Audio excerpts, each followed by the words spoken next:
원 환율. 예, 달러 원 환율 때문에.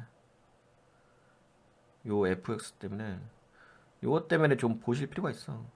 이게 여러분들도 아시다시피 그 한국 경제가 매우 취약하다 보니까 말도 안 되는 지금 환율이잖아요. 지금 우리나라 원 환율이 지금 1,300원대에서 놀고 있어. 이게 정상이 아니잖아요. 이거 비정상인 거 아시죠? 뭐 환율이 올라가게 되면은 수출 기업에 이롭기 때문에 우리나라에게 도움이 된다고 하는데 뭐가 도움이 되는데? 여러분들 환율 올라갔는데 지금 우리나라가 뭐 경제가 좋아졌어요? 그러니까 그런 거잖아요. 환율이 올라가면 우리나라 경제가 좋아진다. 그렇기 때문에 환율이 더 올라가야 된다. 이런 논리로 해가지고 떠들어댄 거잖아요. 그래서 우리나라 이제 환율은 1,200원대가 좋다. 뭐 이런 식으로 떠들어댄 거잖아. 바보죠, 뭐. 그 환율에 대한 개념 자체가 너무 부족하다 보니까 뭐 말도 안 되는 진짜 멍멍이 소리를 떠들어댄 수준이죠. 개념 없는 거지, 개념. 근데 그 개념 없는 이야기들을 여러분도 한번 봐보세요. 지금 1,300원까지 올라갔어요. 우리나라 경제 좋아졌어요? 올라갔으니까 좋아져야지. 수출 대금 많이 들어오니까. 환전했을 적에, FX 했을 적에. 논리가 안 맞잖아. 바보죠. 그래서 지금은 되게 위험한 거죠. 이 원화 가치가 떨어진 거잖아요. 네, 원화 가치가 떨어진 거죠. 이게 왜 좋아요? 우리나라 그 원래 환율은 1,080원이었잖아요. 1,080원. 1,080. 지금은 환율이 올라간 상태에서 외환보유액은 계속 줄어들고 있죠. 이거 방어한다고. 근데 2021년에는 우리나라 원화 가치가 1,080원이었잖아. 오히려 외환보유가 더 올라갔어. 이때는. 그래서 지금은 원화 가치가 지금 많이 떨어진 거고, 원화 가치가 떨어졌다는 얘기는 한국 경제의 가치가 떨어졌다는 얘기죠. 다른 나라에서는 예, 한국 경제를 안 좋게 보는 거죠. 근데 문제는 이제 이게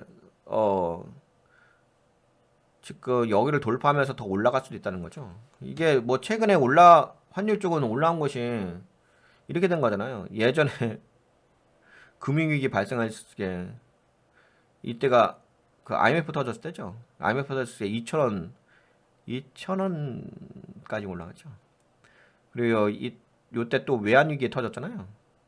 그때 1,600원까지 올라갔고 또 지금은 1,450원까지 올라온 거잖아요. 이제 이게 저거잖아요. 상승 삼각형 패턴이잖아요. 예, 상승 삼각형 패턴이다 보니까 그러면 여기를 전고가를 돌파할 가능성이 높겠죠. 물론 올라가면 안 되죠. 전고가 1,450원을 돌파하면 안 되긴 하죠. 근데 안 되긴 하는데 돌파할 수밖에 없는 상황이잖아요. 한국 경제가 워낙 취약하다 보니까. 지금 뭐 일부 경제학자들은 한국의 경제 수준이 뭐 아프리카 수준이라고 이야기할 정도니까. 베네수엘라 수준 막 이런 이야기가 나오고 있으니까. 여하튼 간에 뭐 매우 취약하죠. 예, 그래서 뭐 저도 좀 올라가는 쪽으로 좀 보고 있어요. 근데 물론 이제 그 올라가는 것은 좀 여러 가지로 좀 계속 모니터링을 해야 되긴 하죠. 이게 현재 그 환율 쪽은 달러 원 환율은 여기서 이렇게 수렴되는 자리잖아요. 이렇게 좀 삼각수렴이죠. 올라갔다가 현재는 여기까지 올라온 거죠. 근데 제가 보기에는 최근에 달러가 좀 떨어지고 있는 거 아시죠? 예, 지금 달러가 저번에 같이 한번 봤지만 더블탑 패턴이잖아요. 그 달러 가치가 떨어지잖아요. 그 달러 가치가 떨어지는 것은 아무래도 미국이 지금 전쟁에 좀 개입하는 모양새가 있잖아요. 그 전쟁에 개입을 하게 되면 당연히 미국의 가치가 떨어지겠죠. 왜냐하면은 아시잖아요. 지금 전쟁 비용으로 나가는 게 있잖아.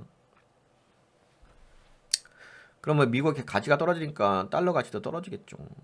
그리고 지금 중동 전쟁이 장기화될 가능성이 크잖아요. 처음에는 이스라엘에서 막 당장 24시간 안에 쳐들어간다, 팔레스타인으로 쳐들어간다 막 그랬는데 지금은 쳐들어가지 못하잖아요. 여러 가지 플래닝을 짜면서 어떤 1단계, 2단계, 3단계 이런 식으로 하면서 좀 장기화될 수가밖에 없는 그런 상황인 거잖아요. 그래서 달러 가치가 지금 좀 떨어지고 있어요.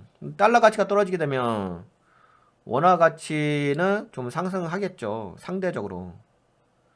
예, 그래서 좀 현재 이 원화 가치가 근데 상승해도 일정한 범위는 있겠죠. 막 올라가는 건 아니고. 그래서 저는 좀 원화 가치가 올라가게 되면은 여기서 지금 1300 현재 45원인데 만약에 하락하게 되면 1320원까지는 내려올 수 있을 것 같다고 봐요. 1320원 정도. 요쪽 라인에 전 지지 라인으로 보고 있어요. 1320원까지. 그래서 지금 뭐 여러분들도 아시다시피 최근에 그 1360원, 1340원, 1350원 여기서 계속 변동성을 주면서 움직이고 있잖아요. 그래서 제가 보기에는 1320원? 네, 여기가 지지 라인이 아닐까 그렇게 보고. 그렇다면 현재 포지션 어디냐면 여기잖아요. 현재 포지션이. 이렇게 보여질까요? 이렇게 제가 동그랗게 치는 것보다 좀 역동성 있게 보여드리는 게 맞을 것 같아서 이걸 좀 가져옵시다.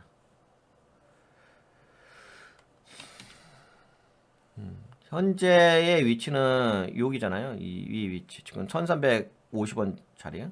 근데 저는 달러 가치가 지금 떨어지니까 원화 가치가 올라가니까 1320원까지는 네, 좀 오지 않을까 싶어요. 여기가 근데 지지라인.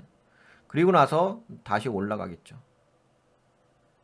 이 올라가면 이제 여기가 저항대 자리잖아요. 여기가. 저항대 자리니까 다시금 조정받겠죠. 플래그 패턴으로. 그러다 다시 한번 경기가 안 좋으니까 치솟아 올라가겠지. 그래서 여기가 이제 이 전고가가 1450원이잖아. 1450원을 뚫고서 더 올라가겠지. 최소 못해도 1500원까지는 가긴 하겠지. 그런 관점으로 본다면 환율은 더 상승할 가능성이 있다 볼 수 있죠. 물론 환율이 올라가면 안 좋죠. 환율이 올라간다는 얘기는 한국의 경제가 더 안 좋아지는 거니까 올라가면 안 되겠죠. 지금 여러분들도 아시다시피 그 IMF 있잖아요. IMF에서 우리나라 내년 경제 성장률을 몇 프로로 이야기하고 있죠? 제가 알기로는 2.2%인가? 그럴 거요. 한국의 내년 경제 성장률. 근데 지금보다는 약간 좋아진다고 하긴 하죠.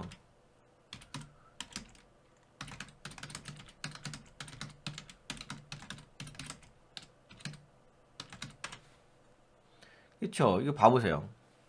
지금 IMF에서 내년에 한국 경제 성장률을 2.4%에서 2.2%로 하향 조정했잖아요. 그쵸? 여기 나오죠.